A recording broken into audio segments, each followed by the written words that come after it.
Hey, what's going on, y'all? Hope everyone's having a fabulous day. If you haven't gotten a chance to subscribe to this channel, please do so. I want you to ring that notification bell. That way, when I drop a video, you'll be notified. If you haven't gotten a chance to join our newsletter, I want you to go in the description of this video. When you download my book, you're going to actually have the opportunity to join our newsletter where you're going to get tips on how to build credit and negotiate with creditors. You're going to get a wealth of knowledge. You're also going to get some templates to send dispute letters to credit bureaus on your own. I give you, I believe it's 15 templates that you'll be able to download, and hopefully that helps you in your dispute process. What I want to do is I want to talk to you guys about the basics. I'm having a lot of people that have been watching my channel that are starting to get away from the basics. I want you guys to understand why it's really important for you guys to chill on some of the things that you guys are doing. I'm getting a lot of people that are applying for a lot of different types of credit right now. What they're trying to do is maximize their credit options, which is great. But if you are not in the prime category, meaning you're at least in the 720s to 740 range or above, what you want to do is you want to make sure that you're building your credit, and you want to make sure that you're not going out and applying for things that is just going to make your journey that much rougher. When you're applying for credit, understanding inquiries are a huge factor when you're trying to get those prestigious cards like the American Express, the Chase, and sometimes even a Discover will look at your inquiries and see that you're applying for too much credit too soon. Some of you guys don't understand that when you're applying for a bunch of credit all at once, you look as if you are desperate and you need capital. Financial institutions only want to lend capital to those people that don't necessarily need it. If you look like the type of person that's just, okay, I'm running into a situation and so I'm going to just get a whole bunch of credit cards and live off my credit cards. If you look like that type of person, then chances are you're going to have an uphill battle. I don't care what type of credit that you're trying to apply for. You look like a high risk individual. So what I want you guys to understand is, just because you have the ability to apply and get credit does not necessarily mean you have to apply and get that credit. And I know, because we haven't had a lot of companies that would do business with us, it feels good to be able to qualify for things. But just applying for credit cards and getting credit cards is not our ultimate goal. What we're trying to do is we're trying to build our credit profile in a way that it's going, when we're ready to use it, like to purchase a home or get a car, that we get the best interest rates possible. Now, if you have a whole bunch of inquiries on your credit report, you're not going to get the best interest rates. It takes 24 months for inquiries to fall off your credit report. So don't put yourself in a situation where you know within the next 24 months you're going to be applying for a car and you're still applying for credit. And for some reason, I can't get people to understand that you're working against yourself by applying for a whole bunch of credit. Inquiries have a very small impact on your credit score. However, a lot of the algorithms that credit card companies use, or these auto dealerships use, if you look like you're applying for a bunch of credit, chances are you're not going to get approved for it. So if you, let's say you get into the 620 range and you're really happy and you're like, Ken, should I get this Credit One credit card? Why are you trying to get a Credit One credit card? Oh, I want to build my profile. Well, that's not going to really build your profile up any more than what you have already. If you started with the foundation that I told you guys to start with. if you started with the foundation, you got 2 to 3 secure credit cards already.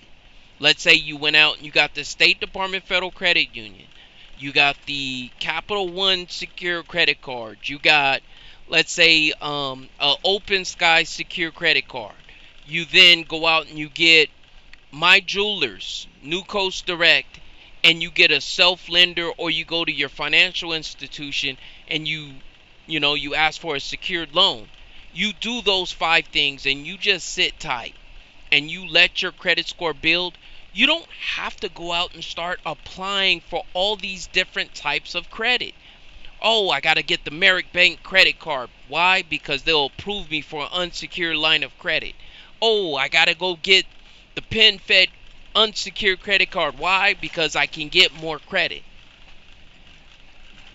It's great to be able to get approved for credit. It's great. But at some point, you're working against yourself. So what would I do if I have a 620 FICO score and I got the foundation? Here's what I would do. I would stop applying for credit. That's what I would do. I would stop applying. But Ken, I gotta build my credit profile up. I would stop applying for credit until I get to about 680. I would work on getting any collections off my credit report that I have. That would be my focus. My focus would be getting collections or derogatories off my credit report. And then once I get my credit score to about a 680, I would open up a business and I would start applying for business credit. That's what I would do. Once I get to about the 680 range. If I get to about the 680 range, or even better yet, the 700s, I wouldn't even apply for that much more personal credit. My focus would be on business credit, if anything. Well, what is it going to take for you to start building business credit? Well, it's going to take you to get a federal tax ID number and say that you're in business. And then you start applying for credit cards just in your business name with a personal guarantee. Why does that change everything? Well, when you do it that way, if you have to use your credit, it will not affect your utilization rate if you're applying for the business credit cards that don't work against your personal credit. Like, for example, if you get a Sparks One business credit card, that's by Capital One. Sparks business credit card is by Capital One. Whenever you use that credit card, it counts against your utilization rate. It's good to have. It's one of the best business credit cards to start out with to build your business credit profile, but I would never use it if I don't have to. Other business credit cards, Bank of America business credit card, American Express, thinking Chase Inc. These are all business credit cards that I have that if I were to use them right now, they're not going to count against my utilization rate. And so those are the cards that you want to be able to use. Would I still be applying for personal credit cards? Yeah, I would. But not in the sense the way that I'm seeing most people apply for credit cards. I'm having people that I've been working with for years. All of a sudden they call me up and we're sitting there going over their credit report, and I'm looking at it and I'm like, why are you applying for all these different, like, Credit One and Indigo and Apollo? Like, I'm seeing all these different credit cards and I'm like, why are you doing? Oh, because they said I would get approved on Credit Karma. I mean, just because you can doesn't mean you have to. And I'm just trying to stress this to you guys so that we stick to the basics. And when we apply for credit, we're applying for credit that we're going to keep 10 years from now. And I want you to think, if you're not going to keep this credit for 10 years, once you have your foundation in place, don't apply for it. Some of you that are home improvement people and you want to get a Home Depot card, okay, great. But some of you don't even own a screwdriver, and you guys are going to get a Home Depot card, and it's just like, why would you do that? Oh, because I'm gonna get some discounts on. Like, you don't even have a screwdriver. Why are you trying to get a Home Depot credit card? Just because you can get it doesn't mean you have to have it. I'm having men tell me about, oh, well, there's a way you can get approved for Victoria's Secret and get that on your credit report. Okay, why do I need that? Why do I need Victoria's Secret, merchant account on my credit report? Oh, well, because you can get it. Yeah, but, yeah, it's nice to get my lady something, but I'm not going to put my lady's lingerie on a credit card. I'm just not going to do it. If I'm going to get my lady something, I'm going to go get it. And so please understand what this whole credit game is about. It's not to just hoard credit. Right now, we're coming into a situation. You have to be smart with your credit. You do not want to look like a high risk in this time. Being a high risk right now is probably the worst thing you could do as far as your credit game coming, because we're right around the corner from being in a position to whatever you want to do, you're going to be able to do with your credit. You want to start a trucking company, you're going to be able to do that as long as you have credit. You want to get into real estate, you're going to be able to do that as long as you're going to come across items that are going to be at wholesale prices. But some of you started building your credit the right way, but you're not going to be able to take advantage of the situation because all you want to do is get you a Credit One, an Indigo, a blue green dot credit card, or like anything that you can get approved for. You're applying and trying to get it. I get people to call me up, Ken, do you think I should get this credit? Are you not watching any of my videos? Are you not watching my videos? I'm making these videos so that you guys can watch them. And sticking to the basics, sticking to what you know, sticking to what's going to help you down the road is more important than any credit card that you can get right now. Are you willing to lose 1% on a mortgage for the sake of a Credit One credit card?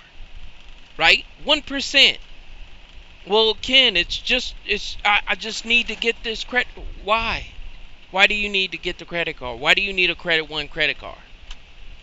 Right? And all I'm saying is, if you build your credit the right way, you don't have to go out here, apply, get a whole bunch of credit just for the sake of getting credit. You can build a nice credit profile with the foundation, start building business credit, and like once every 6 months, apply for something that you know you really, really want.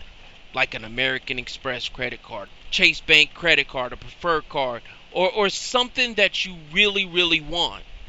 Maybe it's a Wells Fargo credit card. But working with all these financial institutions that really, you don't know they're going to be around, 5-10 years from now. It just doesn't make any sense to me. Who do you really want an Indigo unsecured credit card? Do you really want that card? Why do you want that card? What about that? Do you like the design on the card? Like, I don't understand. What is it that intrigues you to apply for all of this credit for no reason? Because you can get credit? Okay. Okay. So, if you guys are watching this video and you hear the agitation in my voice, I apologize. It's just that I talk to so many people on a daily basis, and sometimes I run across people, back to back, that I've been working with for years, that I know that's been watching my channel. It's been doing a great job. And all of a sudden they call me and they're asking me, what should I do from this point? And I'm asking them, going through, and they're telling me about all these different trade lines they have on their credit report. And I'm like, well, why'd you get that? You know, oh, because they sent me an approval letter. It's not enough. That's not enough for you guys to go out and start getting a credit just for the sake of getting credit. So I hope this video finds you guys well. I hope this video makes sense to you, that you can't just go out here applying for credit for the sake of applying credit. Alright? Hope everyone's staying safe. God bless. I'm going to catch you guys on the next one. Talk to you later. Bye-bye.